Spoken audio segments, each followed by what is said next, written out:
Hey everyone. If you want to unlock the full power of Chrome extensions in 2026, like managing, optimizing, and controlling advanced settings, this video is for you. In this guide, I'll show you everything step by step. First, open your Chrome Extensions Manager by clicking the extensions icon in Google Chrome and selecting Manage Extensions. This is where all your extensions are controlled. Next, enable developer mode. This unlocks advanced options like unpacked extensions and extra controls for testing and customization.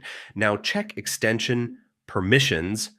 You can control which websites each extension can access for better privacy and security. After that, manage background activity. Some extensions keep running even when you close tabs, which can slow your browser. Next, pin only the important extensions to your toolbar. This helps keep your browser clean and easier to use. Now, disable or remove extensions you don't need.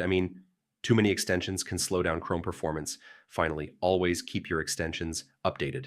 Updates fix bugs, improve performance, and strengthen security. So yeah, that's how you use Chrome extensions advanced settings in 2026. Follow each step carefully, and your browser will become faster, safer, and more efficient.